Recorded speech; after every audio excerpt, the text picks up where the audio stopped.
Today I'm doing an album review. This is Marillion's An Hour Before It's Dark. I don't do many album reviews, but there's a specific reason I want to do this one.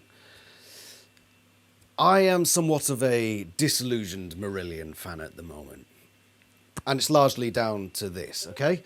So first I'm going to mute the computer because it keeps beeping at me, but I'm going to give a disclaimer because, as I'll explain later in the video, there's weird stuff going on in the community at the moment. But I brought the physical copy, pre-ordered it. Look, I've got all the signatures on it. I'm an avid Marillion fan, and I have been since 2006, 2007, roughly when Somewhere Else came out, either slightly before or during when it came out.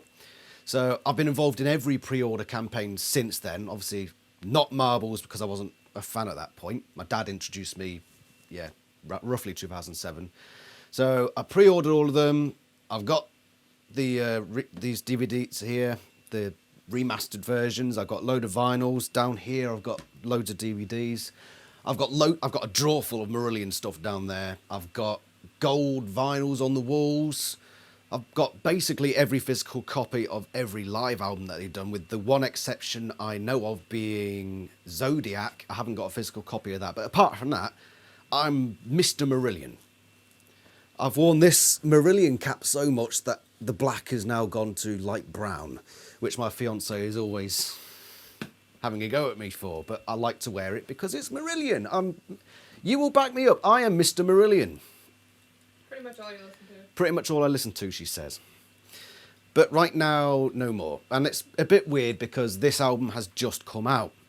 And I've been wanting to do this review for a while, but at the same time I haven't wanted to do the review because I know that it might get on people's nerves. I'm going to try to keep the emotional things down in this video, but I'm not a happy Marillion fan at the moment, and I'll go into why.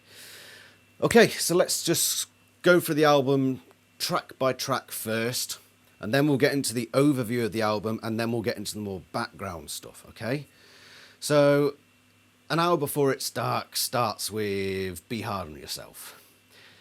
This was the first song released from the album, and it was all right when I first heard it, but I've listened to it about 5 times through, and I haven't gone back to it. I have no intention. I don't want to listen to it again. I've got I want to go listen to that track. I want it to click. Previous Marillion albums, when I've struggled with songs, I still have that feeling of I want to go back and listen to this because there's something there. Be Hard on Yourself is, and a lot of people mention this, if you just take Fear, the previous album, that one there, and there, I've got the vinyl and the box. If you take Fear and just snip out the moments that people say are the best, and then just chuck it into one song, that's Be Hard on Yourself.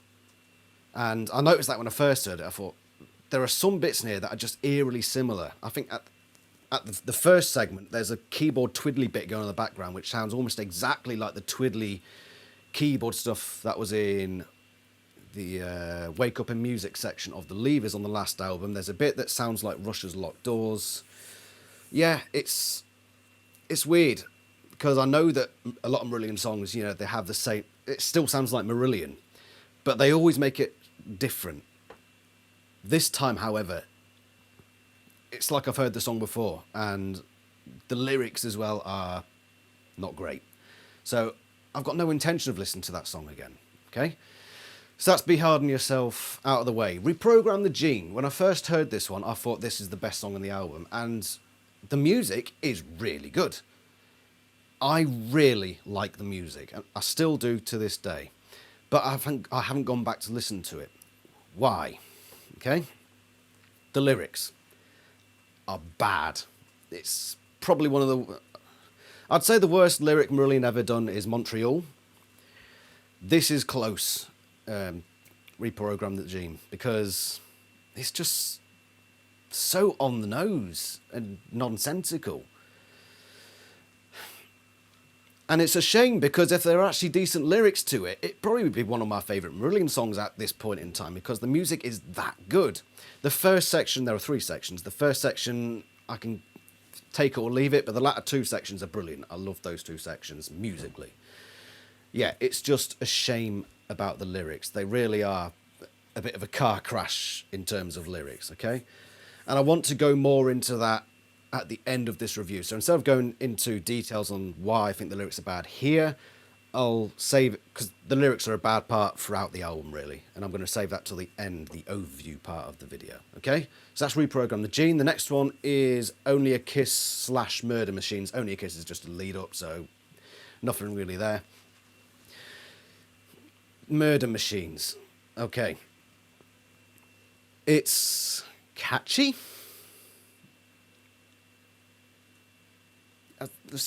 Yeah, heard it before. It's not treading any new ground. The Steve Rothery guitar solo sounds like every other solo from the past 3 records. So again, there's nothing new. It's got a nice catch to it. The lyrics again are poor, but if you take that aside, it's an average Marillion song. Okay, so moving on to, this is where the album starts to get better, thankfully. Okay, if you just take out that first half of the album, it's a good album. So, actually saying that, The Crow and the Nightingale, which is the next song on the album, a lot of people like, and I can see the ingredients for why people like it. It just hasn't caught me. I listen to it and I think, I'm not getting why. Maybe it's one of those that will click, because that's what sometimes happens with Marillion songs. After a while they click, and maybe I will get that click, but at the moment I just listen to it and think, it's basically the same as 50% of other Marillion songs, except there's now a choir in it. And, you know, as much as I like a good choir, a choir doth not a song make. I think that's how it's said. But yeah, I pretty much skip it. Then the last 2 songs are actually where I think the album shines. So Sierra Leone is very good musically. And there are a couple of vocal melodies in there, of the few that are on the album, that are actually quite nice. The Walking Free in Freetown section and the This Is More Than Treasure section. I really like those sections. There are a few dodgy bits in the song which could be cut out. I think the second section, because there's like a 50-second second section of that song, that just doesn't need to be there. I think the song would be better without that. It just seems to be glued in. Yeah, Sierra Leone is an alright song. Lyrically, again, it's pretty throwaway, unfortunately. And then Care, which is the last song on the album, 15-minute song, so it's quite a long one. Once again, musically, very good. And there are actually some nice vocal melodies from Steve Hogarth here, which is a bit of a rarity these days, because a lot of the times it does just sound like they've made a bit of music and Steve Hogarth comes in 5 minutes before the album's released and says something over the top of it. But to be fair, in this song particularly, on Care, there are a few nice vocal melodies in there. And there are some really nice musical sections. Once again, it's just the lyrics let it down. So, ranking, or which of my favourite songs on this, Sierra Leone is the best song. And then, yeah, Care is the second best. Purely for music, for the musical side of it, Reprogram the Gene is third, and then the rest I don't really care that much about, okay? So that is going through it song by song. Let's look at the album overall. One of the things that disheartens me about this particular album is that it's been 6 years since we had Fear, okay? And it feels like Fear Part 2, both musically and lyrically.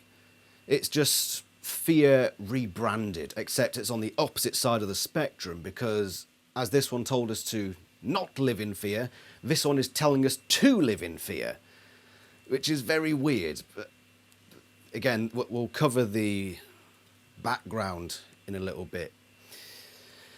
It sounds a lot like Fear, okay? And this is unusual for me, because I know that some bands have a very monotonous sound, and sometimes that works for a band. But a band like Marillion, where practically every album reinvents the band in a way, And they're usually like 1 or 2 years apart. Look at the difference between Brave and Afraid of Sunlight. 1 year apart, and it still sounds like the same band, but at the same time it sounds completely different. This is the first time where I think 2 albums sound near enough the same in a variety of ways. And considering it's also the longest time between albums, 6 years, I don't know, it just doesn't feel Marillion in that it feels exactly like the last Marillion album, if that makes sense. It doesn't feel like they've gone the usual path of taking a project and seeing how can we be different this time. No, it just feels like we had relative success with Fear, let's just do that again. It just doesn't feel like the Marillion way to me. And the whole idea of splitting long epics into multiple tracks, I've heard somebody say that the reason, and now this is basically hearsay, I'm not sure if it's true or not, but I sort of looked at it and thought, yeah, that could be why. The idea behind taking what would typically be a long 15-minute epic, that any other band would just say, right, that's one song.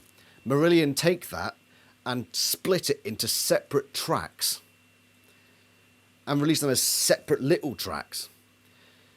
If you go on Spotify, you get paid for how many each song that somebody listens to. So if they want to listen to this epic 15-minute piece, they have to listen to 5 separate songs, which ups the monetary gain. And I thought, is that what they're doing? Because there really is no need to split them like this. In fact, it's quite annoying when I'm listening to music on shuffle and I get part 2 of Sierra Leone just sort of out of context, just splat there. Yeah. But Marillion is a business. And fair enough, they've been pioneers in the business, but I think now they're starting to take the piss a little bit, and I'll get to more of that in a little bit. The production, I don't like it. I really don't like it.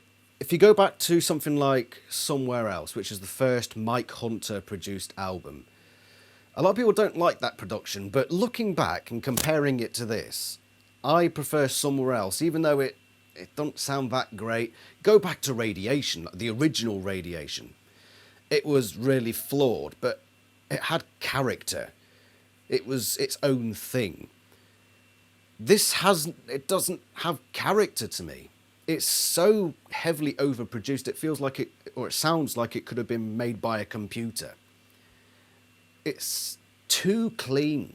And there's so much going on. It's this big wall of sound that you can never really tell what's going on. It's just, what's the worst section? I believe it's part of Care. Which section of Care is it again? I think it's Every Cell, where it just becomes a muffled noise of all this different stuff going on. I can't tell what's going on. It's not very well produced. It's bloated. And it's overproduced. It's got no character. I don't like it. I much prefer the crappy version of Radiation because at least it had character. I actually really like the original Radiation. I don't really like the Somewhere Else production, but at least it sounds like its own entity, whereas this just sounds like a computer program chucked it together. Yeah, I'm sorry, Mike Hunter, but you just need to calm down. Remember the 2009 pseudo album, Less Is More? Have we forgotten that? The album, Marillion produced an album called Less Is More. They've gone completely the opposite way now. They think more is more. Just chuck everything in there. Right, get the choir in, get the strings in, get 5 different keyboard layers, 15 Steve Hogarths in there. It's too much, and it just becomes a wall of noise at parts. All this could be forgiven to some degree, but there's one thing that I think most Marillion fans will agree with, and a lot of ex-Marillion fans at this point. The lyrics. Okay? Steve Hogarth has a long list of brilliant lyrics. The problem is that I personally would say that they all come pre-Sounds That Can't Be Made. That's where things started to go downhill with songs like Gaza and Montreal. I remember back when that album came out, there were a lot of people that said, this is a really strange direction that Steve Hogarth is going in regarding his lyrics. And instead of looking at that and saying, okay, maybe I've gone a bit too far in this direction, that's all we are now. Every song is Gaza or Montreal. And I don't like it. It's too on the nose. It's too literal. There's no subtlety. There's no poetry about it. Right, okay. So I'm going to write a Marillion lyric right now out of my head. Baskets are a good way to hold fruit. Apples, pears, mangoes and oranges. But sometimes there are holes, and the fruit falls through the holes. The fruit falls through the holes. The fruit falls through the holes. The fruit falls through the holes. Someday we may all have baskets, but someday we may all have holes. That could probably fit on a Marillion album. I know that's... they wouldn't sing about that necessarily, but it's that sort of... That's the way it's formed. It's very... almost like somebody's just scribbling into a journal. I was driving today. I was speeding on the motorway. And the police car came along and took me away. That's it. I've 5 seconds I've written Steve Hogarth standard lyrics. He used to be so good, but sometime after Sounds That Can't Be Made, or during Sounds That Can't Be Made, he's just lost that spark. I don't know where it's gone, but his lyrics now are just dire, absolutely dire. I'm a sucker for good lyrics. I pay attention to lyrics quite a lot, and that's why I just don't get it. And specifically the topics covered in some of these songs, because before this album was released and when the pre-order was up, I think it was about £40 to pay for this, by the way, there was an interview with Steve Hogarth where he said he's going to try to avoid COVID in his lyrics. It might slip in here or there somewhere, but only in a minute way. He's going to try to stay clear of that. And then I paid my £40, and then we got basically 2 songs about COVID. You got Murder Machines, which talks about antibodies and vaccines. And then you've got Care, which is all about the NHS, which, yeah, COVID isn't mentioned, but we all know what that's all about underneath the surface. And we also got a song about climate change, which, yeah, climate change is a thing, but let me put it this way, okay? The Tamar Bridge near where I live. I think there should always be somebody looking at that and saying, right, that needs some structural reworking, need to maintain the structural integrity over here, because we want to take care of this bridge so that if it falls into complete disrepair, it won't just collapse on us. That's the right way to look at the Tamar Bridge. What Marillion want to do is come up to you and say, the Tamar Bridge is collapsing tomorrow unless you buy our album. It's a very... maybe not that. The Tamar Bridge will collapse if you don't donate £50 to the local council right now. It's a doom and gloom cult going on. This whole Greta Thunberg stuff, Extinction Rebellion. Yeah, take these things into consideration, but you're a whack job if you think that the world's going to end in 20 years. Because let's face it, if you actually look at papers from the early 1900s, people were predicting the same things. There were people predicting that the UK, not the UK, I think various states in the United States wouldn't exist by the 1970s because of global warming. And it just never came true. I've been alive on this planet for 30 years and everything seems much the same. I know that's anecdotal, but on the other hand, you've got these people saying the Earth is going to end in 20 years or something ridiculous like that. And it's like, no, shut up. It's not. Stop fear-mongering. Because that's all you're doing. Fear-mongering. But that's what Marillion are doing now with songs like Be Hard on Yourself. And this is the most irritating part of the lyrics and the album as a whole, okay? So Marillion want to tell us to be hard on ourselves. We're in a cost of living crisis. Now, that's obviously not the band's fault. And I think this is largely down to really bad timing, because when this album came out, we're in a cost of living crisis. My fiance and I are basically rationing our meals, and we're not buying ourselves any treats or anything. We're counting pennies. And then Marillion come out with an album saying, be hard on yourself, you'll be glad you did. Which would be all well and good. But Marillion have just jetted off to Poland, and then they'll be going to Scandinavia, and I believe somewhere in America to do Marillion weekends on their big fancy jets. Earning a lot of money, mind you. Hardly being hard on themselves. And they could say, well, we need to spread the message to the people. We need to spread this message of being hard on yourself. And by the way, some people might say, oh, he's talking to everyone, including himself. But Steve Hogarth also says, we can do better. So in the same lyric, he's got, we can do better, be hard on yourself. That's a distinction between we and you. So no, he's not including himself in be hard on yourself. He's talking to you. It's basic grammar. But then again, he's got lyrics in there that are, I seen the future. He's forgotten the have. So he can't grammar, apparently. So but maybe that's the reason why. So yeah, Marillion's telling us during the cost of living crisis to be hard on ourselves, while Marillion themselves travel the world in their jets to play music to spread the message that we need to be hard on ourselves. Never mind the fact that they can just play the music on YouTube from home without the need to travel these major distances, but do you know what? They need the money. And what comes first in Marillion's world? Principles or money? Which way do we think it's going to go? And the worst example that I think puts this into perspective, okay, is the bus gimmick.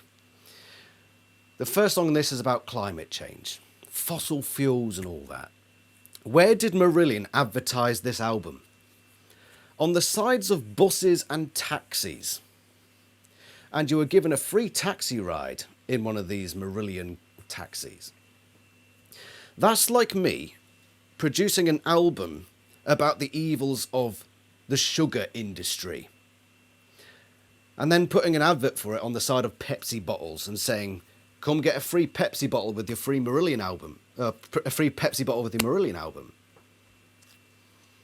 What's mixed messages much? And there's only a few people that have pointed this out. The rest of the fan base, you know, fucking blindfolds on. Hey, fucking Marillion, they can do no wrong. Why is nobody pointing this out? I mentioned this on the Facebook page, and I got into a discussion with another fan. And I said, do you not see how this is hypocritical? They're doing this anti-pollution song and putting adverts for it on the side of fossil fuel producing buses. And his excuse was the following line. Business is business. Gotta get that money, haven't you, Marillion? Even the fans know. Oh yeah, we've got these principles, but you know the band needs to make money, so it's all right if there's a bit of hypocrisy there, so long as the band can get money so they can produce more albums, of which there are many, and all the many live albums on the side as well. So when Marillion come along and tell us to be hard on ourselves while they're being the exact opposite, it comes across as incredibly hollow. What do we think of this idea? We put the adverts on the side of buses. Oh, wait a minute. Isn't that sort of against our principles? I see what you mean. Yeah, that one. Principles? What principles? That's only for the plebs. Yeah. You wonder why I'm a disillusioned Marillion fan, when the band is just flaunting their hypocrisy now. While telling me I'm the bad guy while I'm going through a cost of living crisis. I paid £40 for that. You told me it wouldn't be singing about bloody COVID and all that sort of stuff, and what do I freaking get? this. I'm a disillusioned Marillion fan now. The band just comes across as lazy. It's a production line. All they're after is the money. All they're after. It's one big grift. And if you look at the Facebook page, it is the epitome of that. Everything is now Ukraine colours. Everything is now the current issue. It's just, and the fans on there, all the fans that were of the same opinions as me have been either kicked off or have just left on their own accord now. It's now an echo chamber of people who refuse to criticise the band. The band took a break from Facebook because people were being critical of the album. You realise that people paid a lot of money. How much money have I paid towards Marillion over the years? And the one time we voice our criticisms, the band runs with the tail between their legs and hides under the table. When you're telling us to be hard on ourselves during a cost of living crisis, the epitome of cowardice.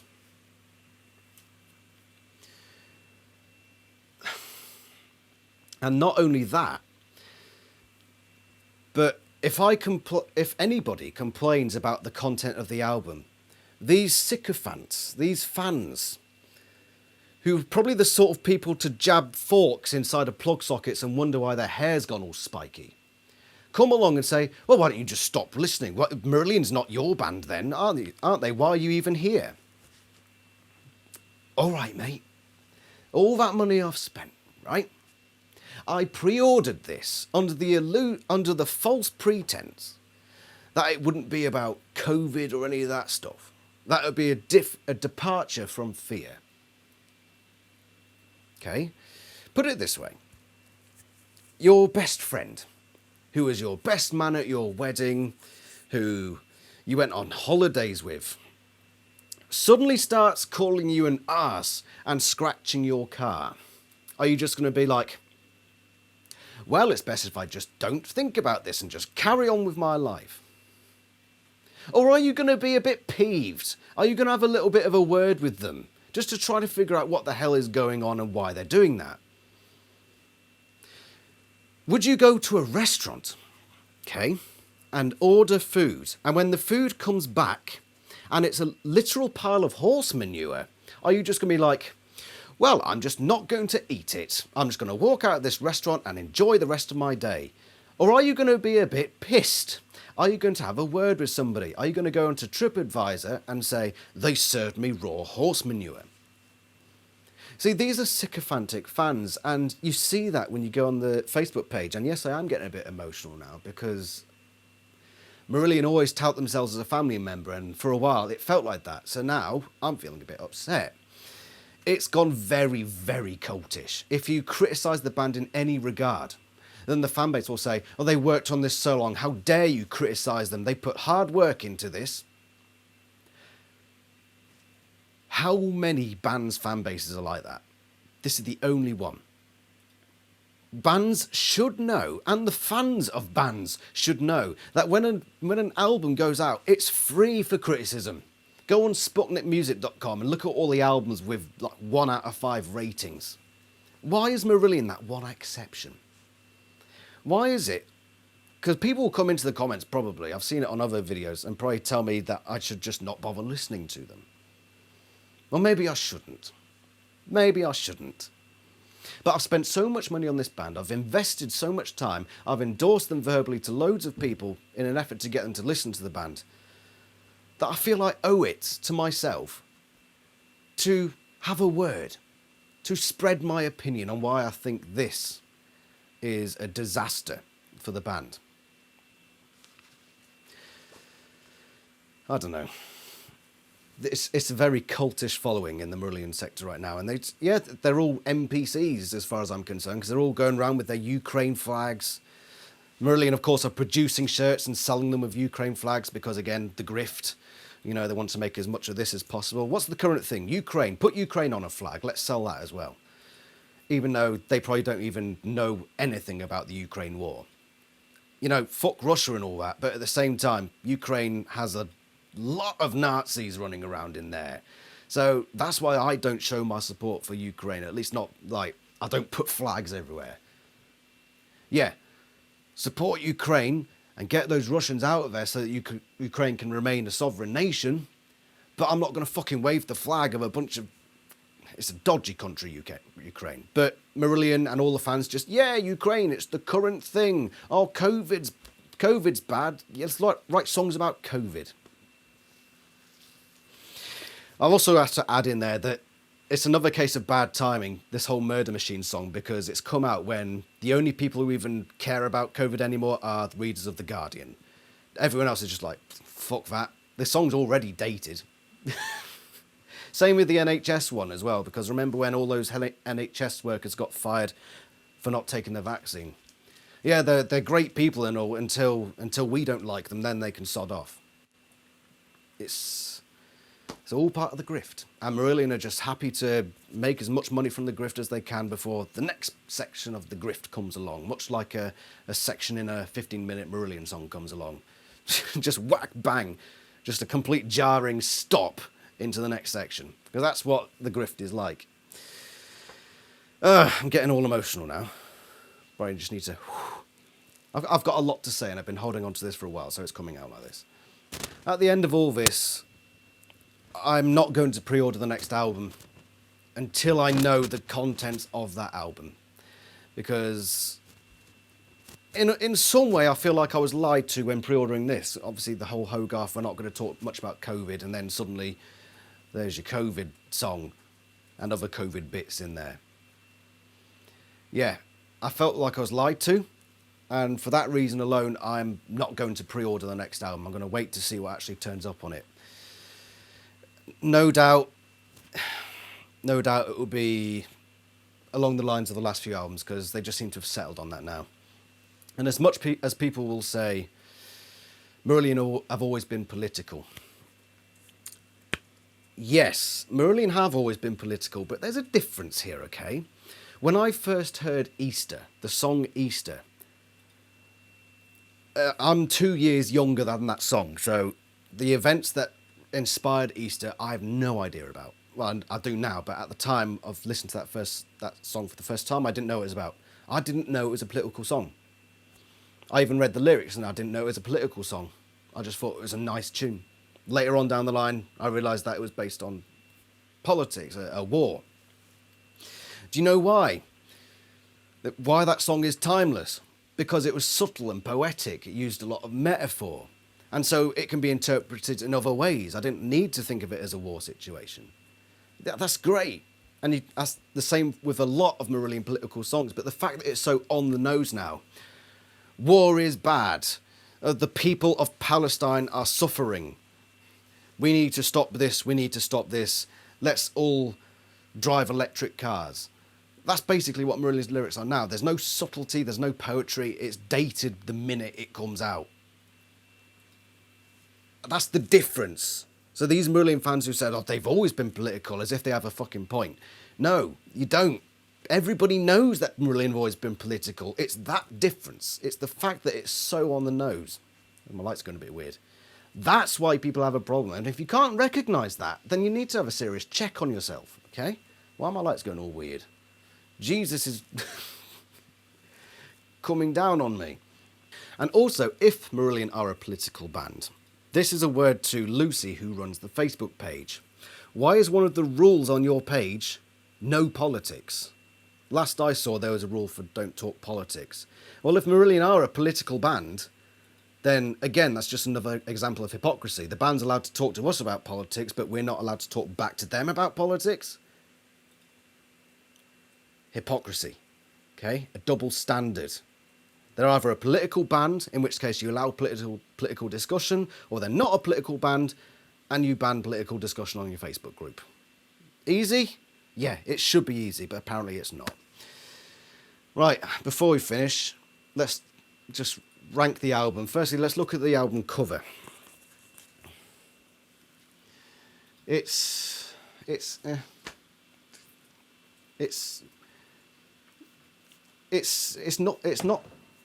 not bad, but it's not good.